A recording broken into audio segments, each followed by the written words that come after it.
Tuloy-tuloy ang pagtulong, tuloy-tuloy ang pagseserbisyo at tuloy-tuloy ang balitaan kasama si May Binauhan sa Operation Tulong mula Lunes hanggang Biyernes. Good Better News. Una sa Pilipinas, una sa Pilipinas. NBS, Trending and Viral Show. Nakahandang Sa ating balitan mga kaibigan sa Rapido Hataw. Public Service Hour. Siyempre pa, una sa Pilipinas. Una Ayan sa ang kabuhanan din pala tuntunan ng break time. Sabay niyo na po ang mga balita at talakayan sa Balansyado. Maraming sa... Ngayong ika-87 taon ang kauna-unahang himpilan ng radyo sa Pilipinas ang DZRH, patuloy pa rin magbabalita, magseserbisyo at magbibigay pag-asa sa iba't ibang sulok ng bansa. 1994 nga nang inilunsad ng One Nation, One Station sa inisyatibo ni NBC Media Group Chairman Mr. Fred J. Elizalde. Naabot ang nasa 97% ng populasyon sa Pilipinas gamit ang nationwide satellite broadcast. Patunay ang 20 relay stations mula Luzon, Visayas at Mindanao sa patuloy na dedikasyon ng DZRH sa loob ng maraming dekada.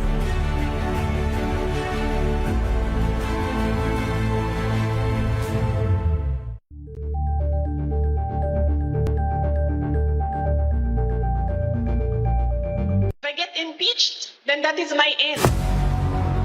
Tumutok sa pinaka-importanteng paglilitis ng impeachment court ngayong taon. The impeachment trial of Vice President Sara Duterte. At DZRH Special Coverage.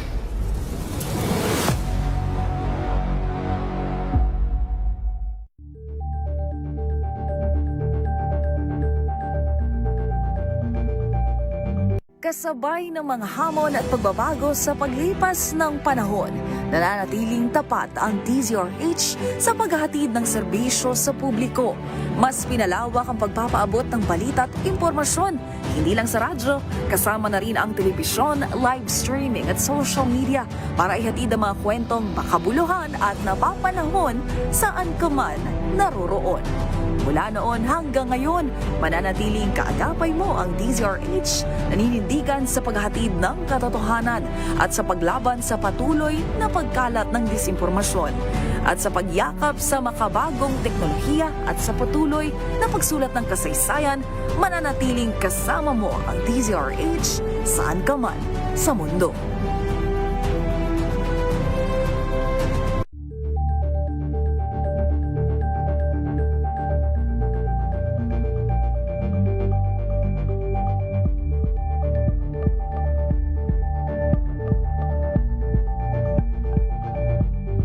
Maagang balitaan, maagang usapan sa mga issue at balita kasama si Kuya Angelo Palmones sa Magandang Umaga Pilipinas mula Lunes hanggang Biyernes.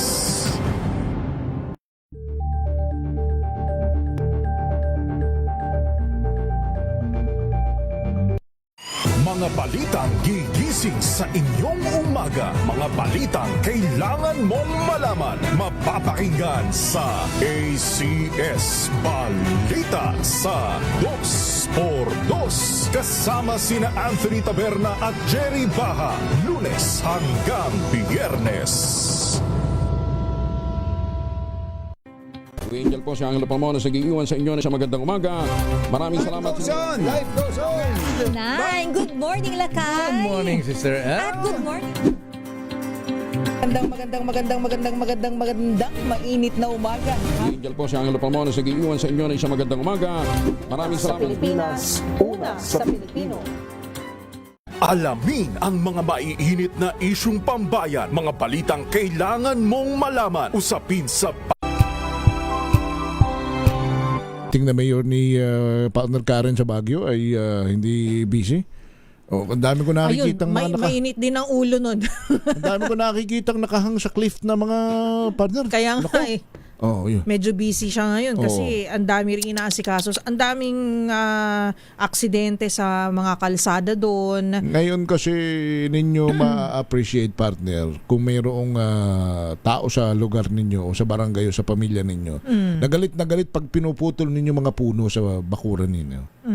Oo, ngayon nyo sabihin mali sila at tama kayo.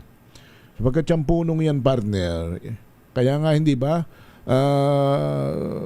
sa ibang bansa, partner, talagang yung puno kung buhatin nila, parang baby na kinakadil nila. Kung paano nila i-earth ball. Oo, paano nila ilipat, hindi ba?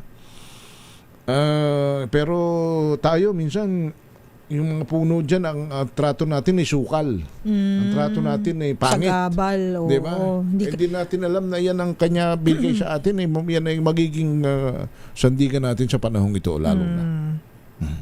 Kasi yung mga, alam naman natin yan, di ba? Yung mga lupa, lalo na sa mga bundok, syempre wala nang kakapitan di ba? So, pag umulan, dire-diretso, talaga namang landslide ang uwi niyan. Talaga namang partner na kwan mga eksperto na nga nagsasabi, pinaniniwalaan naman natin ang pattern ngayon ng tag-ulan iba na. At kung di ba meron nga pagkakataon ng isang ulang pang isang linggo binubuhos lang ng 2 araw, Grabe, isang araw.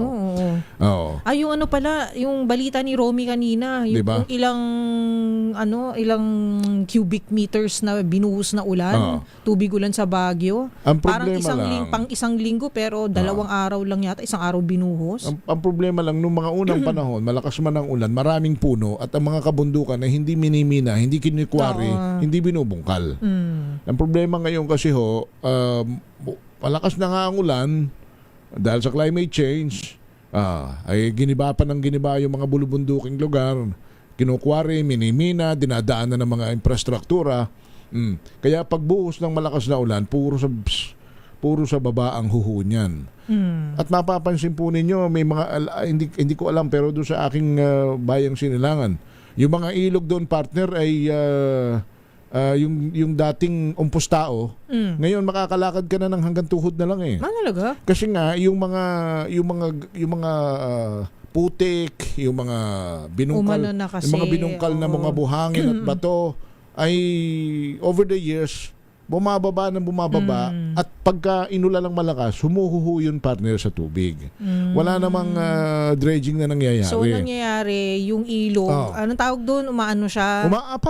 Umaapaw kasi hindi na ganun kalalim. Yung absorptive capacity niya, ika nga daw, ay wala na, partner, sapagkat anong gagawin mo? So pag lumakas ang ulan, ang naturalesa ng tubig ulan, babagsak muna yun sa mga ilog. Kasi yun ang sabi, naalala ko yung sabi ni Dr. Mahar Lagmay noon, ang partner, ang tubig baha pala ay parang may utak din yan.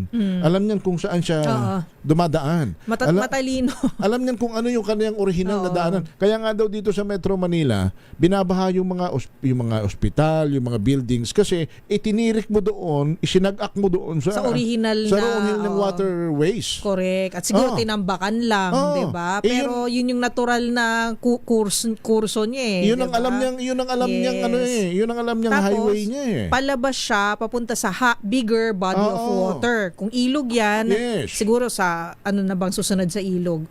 Sa mas malaking and then papunta na yan sa karagatan, 'di ba? Kaya sa probinsya, yung mga tubig ulan babagsak sa ilog, pag kaya ng ilog, hindi pumapasok sa kabahayan. Pero dahil bumabaw na nga ang ilog, dahil wala na ngang madaanan, marami nang nakalagay ng mga burak, putik at basura, umaapaw na sa kabahayan. Tapos napapansin din natin, partner, na yung mga komunidad, yung mga bahay na madalas pinapasok ng tubig pagka umuulan, tubig baha, tubig ulan, ay yung mga bahay na nagtirik sila malapit sa mga ano ba tawag doon, partner? Sa mga daluyan ng tubig, 'di ba? So kaya sila pag umapaw, sila ang unang babahain, 'di ba? So hindi naman natin sinasabi na umalis kayo diyan, lisanin niyo, lalo na kung matagal na kayo diyan, pero mahalaga talaga na may urban planning pagdating sa ganyan. Kasi yung mga nakatira malapit sa creek, tama, partner, 'di ba? alam nyo na meron risk na pagka umulan ng tuloy-tuloy, ilang araw, aapaw yan at babahain kayo dyan. Ngayon, sino ba ang laging involved sa quarry? Bakit ba namumunini ang mga quarrying, mining, illegal logging, di ba? Sino ba mga involved dyan? Ang involved dyan, yung mga tiwali, garapal, halang ang kaluluwa ng mga politiko na nakikipagsabuatan sa mga negosyanteng walang alam kundi kumita. Pag nasuhulan, inaaprubahan na yung permit, hindi mapigilan ngayon yung ganyang klase po ng pagdami ng mga illegal mining, illegal logging at saka po yung mga quarrying na yan. Kasi nga, nasusuhulan yung mga opisyalis ng gobyerno eh. Kanya, ang gawin natin dapat, ito lang naman partner, dito lang tayo makakabawi eh. Pagka-eleksyon, yung mga alam nating involved, hindi naman mahirap partner alamin niya kung sinong involved, kung sinong corrupt, o gaya yan, yung flood control na yan. Sino bang mga corrupt? Sino bang mga nakinabang? Sino bang mga sangkot dyan? Na maski i-google mo lang yung flood control, lalabas yung mga pangalan. Wag na nating partner, wag na for God's sake naman. Kahit na magbayad ng mga yan, kahit na pa yung mga yan ay magbigay sa iyo ng 1,000 piso, 1,000 piso kapag ka-eleksyon, tablahin mo na. Tablahin mo na. Unang-una, yan naman mga yan kanyayan mga yan nagbabayad siyempre para makaupo ulit. At pag naupo ulit yung mga yan, magkakaroon sila ng immunity. Kung hindi naman to 100% na immunity partner, may bargaining chip yung mga yan para hindi kaya sila makasuhan at makulong sapagkat sila'y nasa pwesto. Tayo mga pinagnakawan. Yung mga nagnakaw, yun, doon sa mga magagandang bahay na hindi napapasok ng tubig, bahang kanilang mga subdivision sapagkat matitibay at matataas ang bahay. Tayong bumoto at nagbenta ng boto, anong meron tayo? Naglilimas. Ngayon, yun. Kumusta ang inyong paglilimas? May nahuli na ba kayo? Balansyado. Umapaw na ang Lamesa Dam? Umapaw na ba? Umapaw na? As in, umapaw na? Ipa-flash report ba natin si Sonia? Si Ma'am Sonia Serrano, ang hydrologist ng Pag-asa. Nako, Ma'am Sonia, magandang gabi po sa inyo. Si Henry at si Karen sa DZRH. Magandang gabi po, Ma'am Sonia. Magandang gabi din po sa inyong lahat. Ma'am Sonia, umapaw na ho ang Lamesa Dam? Opo, sa ngayong alas 5 po ng hapon, meron po tayong Ma'am Sonia, sandali, may pipindutin lang ako ha. Flash Report. Flash Report. May plus report ang ating reporter, correspondent mula po sa Pag-asa, si Ma'am Sonia Serrano. Ma'am Sonia, go ahead, Ma'am Sonia. Correspondent ka tuloy, Ma'am. Ma'am Sonia, go ahead po. Hapon po, opo. Sa ngayon po, alas 5 ng hapon, ang naitala pong water level ng Lamesa Dam ay nasa 80.17 meters na po. Ito po ay lagpas na po sa tinakdang normal high water overflow po level ng ating Lamesa Dam na 80.15 meters. Sobra na po siya. Ma'am, yan ganyan. Overflow na po siya. So, 80.17 meters. Opo, kanina nga 5 po. Opo. So, ano po ang maaari pong maging epekto po nito? Kasi, I think sa Lamesa po, dito tayo, itong watershed na to, Lamesa Dam, dito po tayo kumukuha ng water supply din po natin sa Metro Manila, ma'am. Opo. Oo, diyan din po tayo kumukuha ng ating tubig. Local. Ano yan, ma'am? Good or bad? Good or bad sa atin? Medyo good, medyo bad din po. Pa-explain, ma'am, bakit po? Nag-overflow kasi siya. Pero yung pero hindi naman natin kailangan magpakawala ng maraming tubig. Ay, hindi naman po overflow hindi po. Naman. So, ibig sabihin overflow nito, lang. Oo. Yung sobra sa 80.15 meters, tatapon po yung sayang. Overflow lang. Pupunta pa rin po yan sa mga kailugan. Ang yun nga lang, kailangan po natin ng pag-iingat dahil po maaring maapektuhan na yung malapit dun sa ilog. Anong mga Tulyahan River po. Ito sa po, Tulyahan nga pala. Opo. Nako, ay di itong Kamanaba. Opo, tama po. Oh, may ibig sabihin po ninyo, may banta ng pagbaha sa Kamanaba. Opo. Kung patuloy po yung pag-ulan na ng habagat, maaari pong tumaas pa po yan at tuloy-tuloy po yung pagtapon ng tubig sa Tulyahan. Tulyahan River. Okay. Oo, So, sayang naman. So ma'am, kailan po tayo, Ma'am Sonia, kailangang mag-alerto para sa mga maaring maapektuhan nito, yung kailangan na silang lumikas? Anong level po ba? Sa ngayon po kasi na nagtatapon na siya ng tubig at inaasahan pa rin po natin na maaaring patuloy pa rin siyang mag-overflow dahil po meron pa rin pag-uulan na nagaganap na light to moderate rains po na inaasahan natin. Kaya kailangan po maging alerto po yung mga nakatira po sa tabing ilog dahil maaari po maapektuhan sa tumaas po yung pagbaha sa Okay. kanilang Okay, so Ma'am Sonia, pakiulit lang po ilang ano bang measurement niyan? Cubic meter hindi po. Meter po, meter. ilang metro ang isinobra sa normal na measurement ng Lamesa Dam? 0.02 po dahil ang 80.15 yung ating Normal. overflow.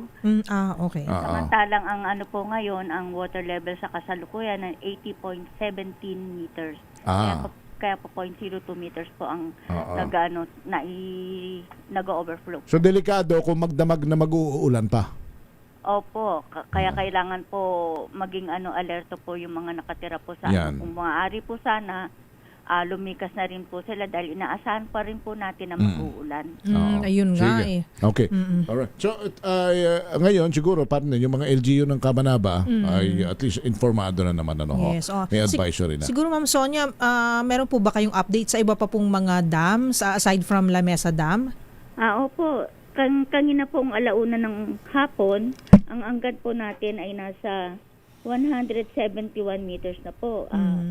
Di bali tumaas na siya ng kalahating metro mula po kahapon kaninang umaga po ng alas 8 nasa 170.47 meters po. Opo. Samantalang ito pong ating Ipodam ay nasa 100.75 meters. Ito po ay nagpapakawala din po ng tubig. 1 gate, 0.03 meters, 59.90 cms cubic meter per second. Maliit lang naman po ang kanilang pinapakawala. Samantala pong itong ating lamesa, ito po nga po, nasabi ko na Lamesa Dam natin ay nasa 80.17 meters as of 5 p.m. Ang Upper Wawa Dam po naman natin ay nasa 136.12 meters. Ito po ay mayroon ding overflow na 1.12. May overflow na rin. Opo. 135 po ang ating normal high. Samantala pong itong Ambuklaw Dam ay nasa 751.80 meters at ang Binga Dam ay nasa 574.6 meters. Sa kasalukuyan po nakabukas din po ang mga gates nito. Kanina pong alauna ay nasa 8 gates, 5 meters. Ang equivalent po nito ay nasa 670 cms yung Ambuklaw. Ang maaari pong maapektuhan dito ay ang barangay Ambuklaw. Samantala po itong Binga Dam ay nakabukas ng 6 gates, 5 meters. Ang equivalent po ay 658. Maraming gates sa Binga, Ma'am. Opo, marami po. Pero ma'am, hindi naman ang medyo delikado lang ngayon itong Lamesa. Sa Lamesa. Opo. Kasi po ito naman dalawang dams natin na binanggit ko, ang Binga at saka ang Buklaw po, diretso po ito naman ng San Roque. San Roque Dam ay.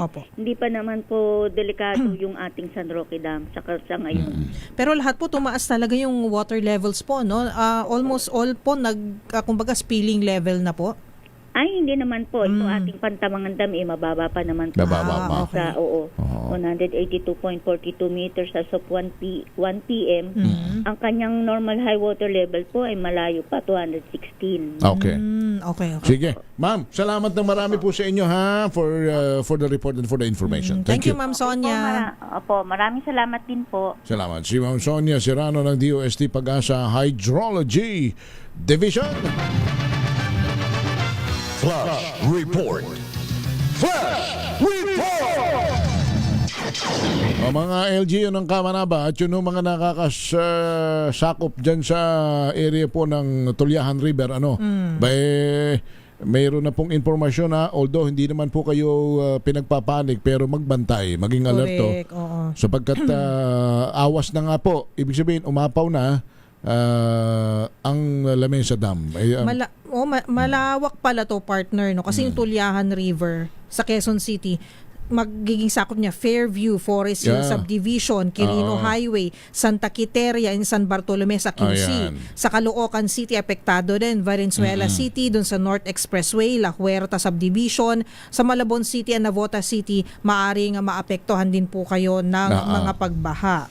Samantala, may isa pa po tayong plus report galing kay Mayor Strike Revilla. Nanonood po si Mayor Strike Revilla, partner, at pinaparating niya po sa lahat ng mga nag-aaral sa Bacoor City sa Cavite na walang pasok sa Bacoor bukas, all levels. Okay. From prep to college na po ito, pero may pasok yung gobyerno, ha? Yan ho sa... May pasok po ang gobyerno at ang mga may trabaho. Sabi ni Mayor, meron kasi sila palang mga 1,000 kataong nasa mga evacuation centers eh. Dami-dami nun. Marami-rami ito. Kaya mga taga-Bacoor, mga nag-aaral sa Bacoor, mga may pinaaral sa Bacoor, wala pong pasok sa Bacoor. Bukas, all levels. Balansyado. From Mayor Strike Revilla. Hello, Mayor Strike. Salamat po sa inyong panonood, pakikinig. Thank you. 6:17.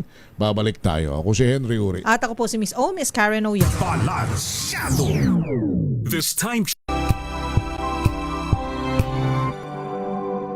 Hello, Washi! Laundry day na naman! Yay! Anong meron? Mancha ng chocolate, putik, may libag pa! Kaya natin yan! With Pride Washing Machine Detergent, may triple stain-away formula. Tanggal ang makapit, madikit, at malupit na dumit mancha. Kaya easy-easy ang labada. Mula noon hanggang ngayon! All you need is pride. All you need is pride. ACS. Wow, ang saya. Isang barangay na labada, puro mancha pa. Goodbye, pahinga. Mommy, isang laba lang yan sa Pride Bar Blue. May powerful stain-away enzymes na malupit sa dumit mancha. At di masakit sa kamay. Isang laba lang yan. Hello, pahinga. Hello, Pride Bar Blue. ACS. Ang galing-galing mo! Smart dishwashing paste ko! Pritong ulam na masebo, plato ng kaldero. Tanggaling for everyday. Ganyan pag smart ang dishwashing paste. May double tanggaling formula. Tanggal ang sebo, tanggal ang bakterya. Pahit para walang bahid, linis fantastic sa metal at plastic. Number 1 ko to! Tanggaling-galing mo! Smart dishwashing paste. ACS. Tinesting, sinuri, siniyasan. Ang resulta? Super effective ang Shield sa pagpatay ng bakterya at virus. Shield Antibacterial Soap. Believe ang mga eksperto sa Philippine Nurses Association. At si Mami. Tiwala ako sa Shield. Shield Antibacterial Soap. Napatunayang mabisa. Ang mga nurse, tiwala. ACS. May arte? May budget? Akala nyo lang yon. So solid. White Rose Papaya, wow, White Rose. White Rose Papaya, wow, White Rose. White Rose Papaya. May glow up with White Rose Papaya. White Rose Papaya. May puti power times 2 kasi may papaya at niacinamide. May shea butter and tea tree oil pa. Kutis sulit ang glow up. Glow up with White Rose Papaya. White Rose Papaya. Kutis sulit ang glow up. ACS. Champion na pagkakataon mo na namang manalo ng 1 million pesos. Tax-free! Dahil eto na naman ang champion na Milyonaryo Pa! At ngayon, may papremyo na rin kami para sa inyong mga suking sari-sari stores. Ilagay sa isang malinis na papel ang iyong complete name, age, address, contact number at pirmahan. Maaari din ilagay ang iyong suking sari-sari store at ang kanilang address at contact number. Ilagay sa isang white legal-sized envelope. Kalakip ang rin man sa mga required proof of purchase o POP. Ang tamang bilang ng empty sachets, wrappers o mga pouch ng mga sumusunod na makikita sa official website and Facebook page ng Champion na Milyonaryo Pa, Champion Bar, Champion Powder, Champion Liquid Detergent, Champion Fabric Conditioner, Champion Dishwashing Liquid at Champion Dishwashing Paste. At sa labas ng envelope, ilagay ang Champion na Milyonaryo Pa, ang POP na ginamit at ang MBC radio station na iyong pinakikinggan. Ihulog ang iyong entry sa mga drop boxes na matatagpuan sa iyong mga favorite MBC radio stations. Mas maraming entries, mas malaki ang chance mong manalo. 1 million pesos tax-free ang pwede mong mapanalunan sa Grand Draw. Libo-libong piso ang ipamimigay sa mga weekly draws na gaganapin sa mga MBC stations nationwide. At may pa-champion gift box pa para sa iyong suking sari-sari stores. Champion na Milyonaryo Pa. Brought to you by Champion. Walang gimmick, tapat po sa inyo. I'm Jovi Kalmov. Currently, I am the Vice President for NAFA, which stands for the National Federation of Filipino-American Association for the state of Arizona. In order for me to perform very well, I really make sure that my physical and spiritual wellness is really in order. And of course, the help of MX3 capsule. This is the secret. MX3, dito ako believe. Mahalagang paalala, ang MX3 capsule ay hindi gamot at hindi dapat gamiting panggamot sa anumang uri ng sakit.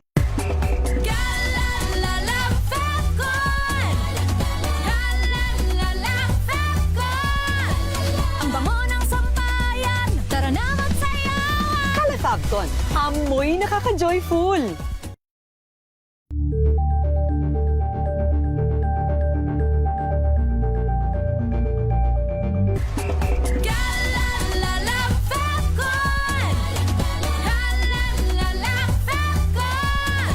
Ang bango ng sampayan, tara na magsayawan. Kala Fabcon, amoy nakaka-joyful.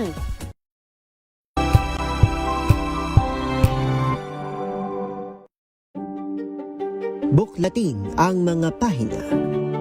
Pakinggan ang boses ng lipunan. Tunghayan ang mga issue mula sa ibang katayuan. Nakakalungkot kasi deserve ba namin ng ganito? Na hindi nila alam kung ano talaga yung kanilang mga karapatan. Yung gobyerno, tinulungan nila yung kanilang magsasaka. Pinapatahimik tayong lahat using various laws. Through education, kayang-kaya nating baguhin yung ganitong klaseng pag-iisip. Isang kwento, iba't ibang anggulo. Dito, sa Point of View. Good Better News. Una sa Pilipinas, una sa Pilipinas. NBS, trending and para show nakahandang sa ating balitan mga kaibigan sa Rapido Hataw. Public Service Hour. Siyempre pa, una sa Pilipinas. Una Ayan sa... ang kabuhanan din pala tuntunan ng break time. Sabay niyo na po ang mga balita at talakayan sa Balansyado. Maraming salamat. Nagsimula sa pangarap hanggang sa maabot ang tagumpay. Iba't ibang kwento, iba't ibang mukha ng atletang Pilipino. Mas pinatindi, mas pinalakas, at mas pinaaksyon sa Match Point tuwing Sabado, 12:30 ng tanghali sa DZRH TV.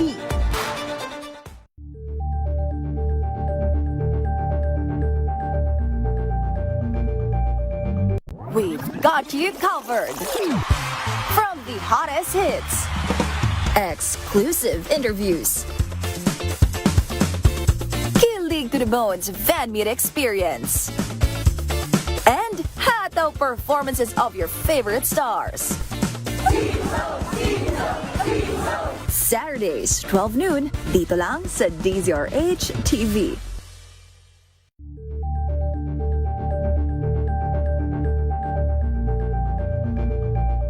Tambalang Anthony Taberna at Jerry Baha ang gigising sa inyong umaga dahil lalatay ang humahagupit na diskusyon at komentaryo Lunes hanggang Biyernes sa 2x2.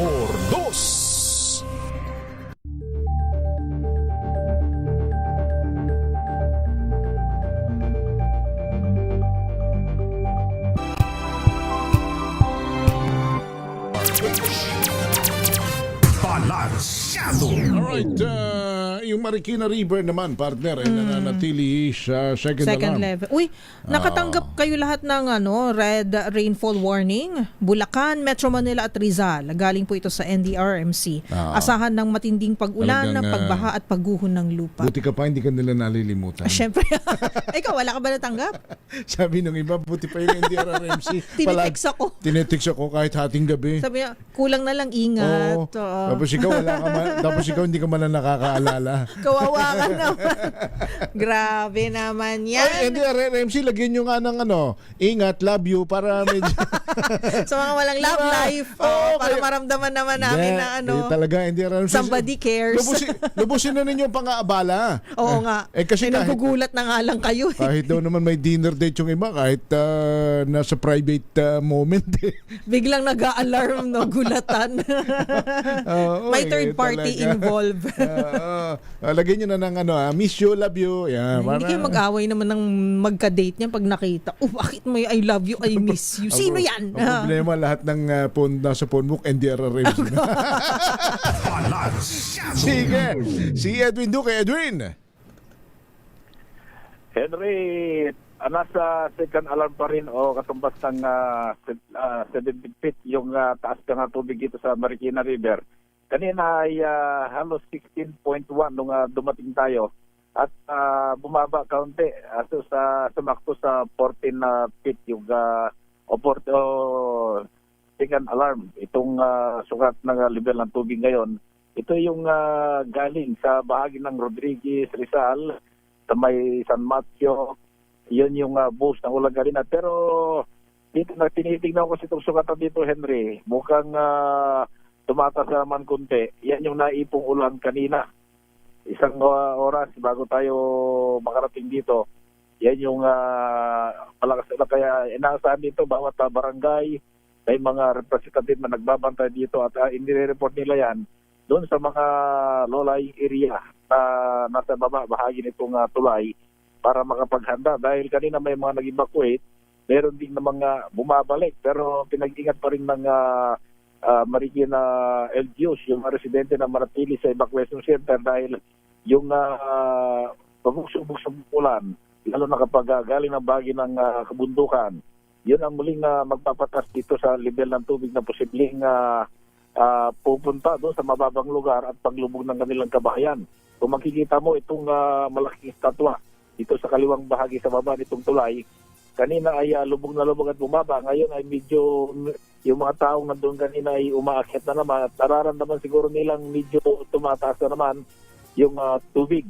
No, kaya may mga nagbabantay din dito na yung mga bata na kanina nasa magilid ay pinapaakyat sa taas saka upang maiwasan yung disgrasya o pagkahulog dito sa malalim na tubig. Samantala, Henry, kaugnay nga doon sa pag-apaw ng tubig ng Lamesa Dam at nagbigay na ng abiso si Mayor Jenny Sandoval sa mga lugar na mababa, lalo na sa Lungos, Potrero, Panghulo, at dito sa may Tinajeros, na kanina pa inaanunsyo na nagkaroon ng preventive evacuation na sana pumunta na sa mga evacuation center dahil base kasi doon sa panahon na babugso-bugsong pag-ulan at doon sa sukat ng Lamesa Dam kanina ay may pangamba ng posibleng umapaw at ngayon umapaw na nga. Kaya tuloy-tuloy yung pag-ikot ng Malabon Disaster Reduction and Management. Ang Bureau of Protection nagpapaalala pa rin sa mga mababang lugar ating binanggit dahil kapag nagtutuloy-tuloy yan, yung Tugnahan River, kapag yan napunta doon sa mababang lugar, aapaw ang kapagligan sa bahagi ng Kamanaba. Doon sa 300 kinagulat sa DSRH, una sa Pilipinas, una sa Pilipinas. Maraming salamat, Edwin Duque. Samantala, Pangulong BBM, sinabing hindi magsisinungaling si Congressman Sandro sa naging revelasyon nito patungkol sa 2022 presidential elections. Ibalita mo yung RH14, Let Narciso. Hindi kinumpirma at hindi rin itinanggi ni Pangulong Bongbong Marcos ang naging revelasyon ni Ilocos Norte Representative Sandro Marcos patungkol sa 2022 elections. Pero ayon kay Palace Press Officer Claire Castro, sinabi ng Pangulo na napalaki niya ng maayos ang kanyang mga anak at hindi magsisinungaling si Kong Sandro. Ito anya ang naging tugon ni Pangulong Marcos nang mahinga ng pahayag sa nabanggit ng kongresista tungkol sa kondisyon ng kampo ni dating Pangulong Rodrigo Duterte nang hingin nila ang pag-endorso nito noong 2022 presidential elections. Sabi lamang sa akin ay he has raised his kids well and his son, Kong Sandro, will not lie. Sa isang panaya may ibinulgar ng kongresista na nangako ng suporta kay Marcos ang 3 taong humarap sa kanila sa Malacanang sa kondisyong ang mga ito ang pipili ng susunod na Executive Secretary, Senate President at House Speaker. Sinabi rin ng batang Marcos na inasahan niya ang pagkakabuwag ng Uniteam o ang alyansa ng kanyang ama at ni Vice President Sara Duterte dahil sa power struggle. Ito si Letter Ciso para sa DZRH. Una sa Pilipinas, una sa Pilipino. Thank you, Let. Samantala, Noche, security guard patay sa pamamaril sa Antipolo City. Noche. Henry at Miss Kay, patay ang isang security guard matapos pagbabarilin sa sitio Maagay 2, Barangay Inarawan sa lungsod ng Antipolo.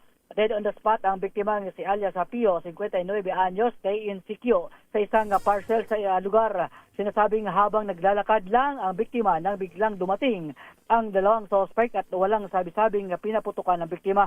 Matapos ang krimen, tumakas ang dalawang salarin sakay ng isang kulay itim na kotse, walang plaka sa direksyon ng Marcos Highway. Patuloy naman ang investigasyon ng pulisya sa insidente ng krimen.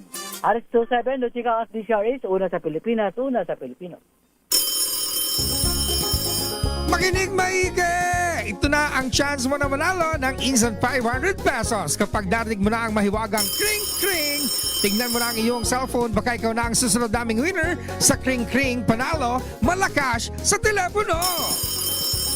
Paano sumali? Bisitahin ang Facebook page ng DZRH, fill up pa ng Google Sheet na nakapin sa DZRH FB page at hintayin ang aming tawag sa telepono. Klik-klik na! Ang winner natin, partner! Ay, taga Antipolo City. Ayan, kumusta na po kayo dyan? Sa Antipolo, si Mark Ferdinand Torres. Hello, Sir Mark. Hello po, magandang gabi po. Magandang gabi rin, sir. Kumusta na kayo dyan sa Antipolo? Binaha, binagyo? Ano bang nangyari sa inyo, sir? Hindi naman po. Medyo mataas po kasi sa amin dito po sa Barisay po sa Risa. Sir, kayo ba'y nakapolo? Hindi po. Buti Si naman. anti-polo po kayo. Kasi bawal po sa inyo ang polo. Ang corny po ni Henry. Kaya ang tanong po ni partner Karen, Ay, eto na, Sir Mark, para manalo ka ng 500 pesos in GCash. Sir Mark, ano po ang himpilan ng radyong kauna-unahan sa Pilipinas at number 1 sa mga taga-Antipolo City dyan sa Rizal? Sir Mark? Hello po. Ano po ang inyong sagot? DCRH po. Ayun. Kung hindi mo nasagot ng tama, hindi kita bibigyan ng pambili ng polo. Thank you, Mark! At yan ang kalipunan ng mga balita at talakayan sa DCRH. Ano ba yan? Balansyado. Puyat ka ba? Bakit ganyan ang mga jokes mo ngayon? Lagi nating makatito joke naman ako. Tito! Lagi nating tatandaan kung gusto ko nating umasenso sa buhay, wag nating kalilimutan ng magdasal, manalig sa may kapal. Wag gagawa ng masama sa kapwa. Laging gumawa ng mabuti. Dahil ang paggawa ng mabuti, hindi ho magbubunga ng masama. At dagdagan pa ito ng pagtulong sa nangangailangan dahil health is wealth. At susunod na po si Attorney Cam, Cheryl Adami Molina sa DZRH, Usapang Legal. Ang kanyang topic, pwede bang piliting pumasok sa trabaho ang empleyado? Uy, partner, kung may panganib dulot ng bagyo o habagat. Gandang topic yan sige, makikinig ako. Ako din. Susunod na po yan si Attorney Cam. Ako si Henry Uri. At ako po si Miss Miss Karen Oyong. Bye! Balansyado. Ang oras na... Hello, Washi! Laundry day na naman! Yay! Anong meron? Mancha ng chocolate, putik, may libag pa. Kaya natin yan! With Pride